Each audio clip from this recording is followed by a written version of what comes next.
Hey guys, I'm here at one of the biggest booming businesses in America right now. It is the Goodwill Industries. Of course, they provide jobs to people that need jobs. These folks here probably 30, 40 years ago would have been working in a factory and making double of minimum wage.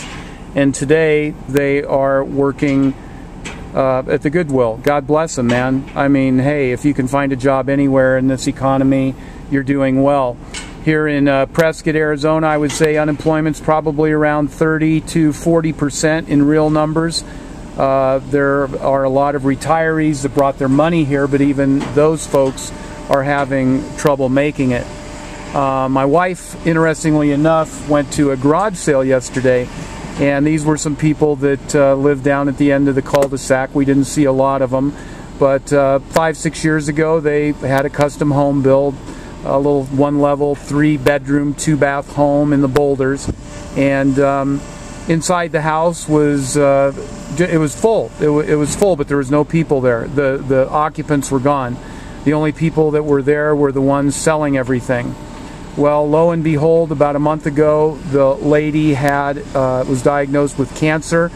It was like really bad, and she didn't make it. And her husband just threw his hands up and walked away.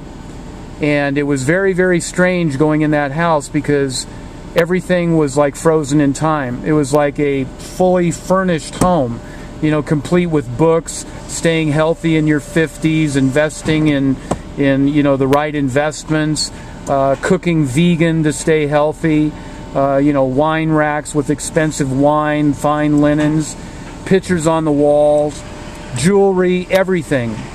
And it was all being divvied up by people coming in to this little sale that they had, an estate sale, and within 2 to 3 days, everything that these people had worked for, all of their lives, all their happiness, all their joy, all their memories, were just that. Not much. So it made me think, you know, a lot of the stuff that they had left over, of course, came to the Goodwill, and I just made my little drop off here.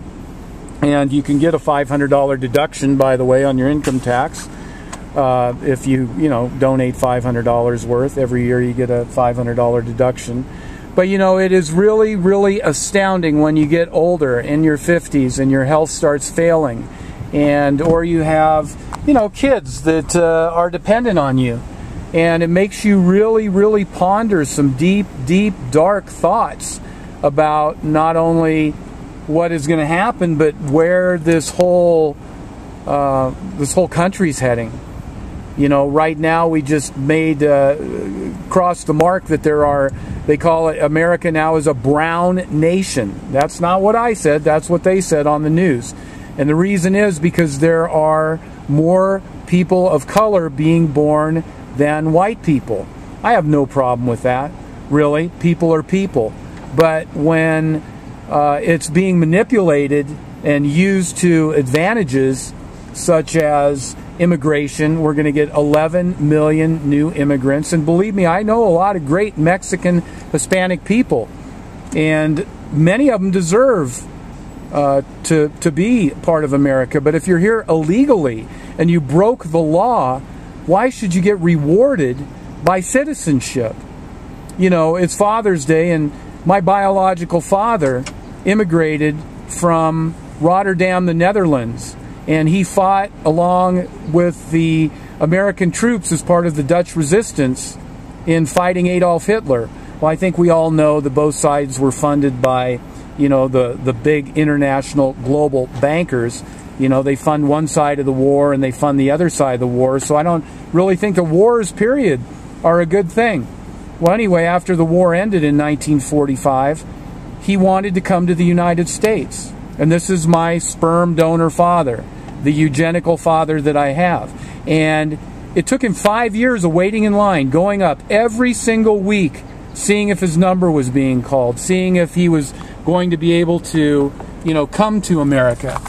And finally, he was quite a guy. I mean, my biological father was not a normal person by any degree. He was a very, very incredible human being.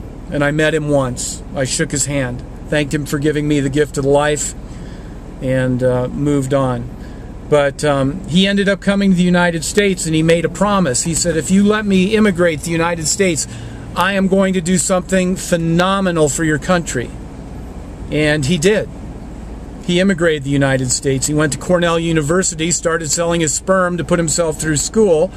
And when I asked my doctor, my mom's obstetrician, why did he give his sperm, she said that he said that the doctor said that he wanted to give other families children that were highly gifted and highly intelligent and all that stuff, and to promote his progeny in a stealth way.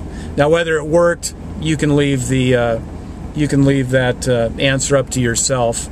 I sometimes question it, but creating highly gifted, intelligent people through artificial insemination and then not telling them about it is flippin' insane, man. This world is insane. Would you say that this world's insane? Anyway, I'm kind of deviating. I like to do that on my videos. I got a lot of stuff rolling around my head. And I want to say this. I'm Greg, and I'm nobody special. I'm not smarter than anybody else. I'm not dumber than anybody else. We're all on this human planet. We're all human beings on this planet. And we all owe it to each other to love and to respect and to be honest with each other. And if we live that way, when we die, we take our last breath, we can say we have done well. So anyway, signing out, guys. Adios.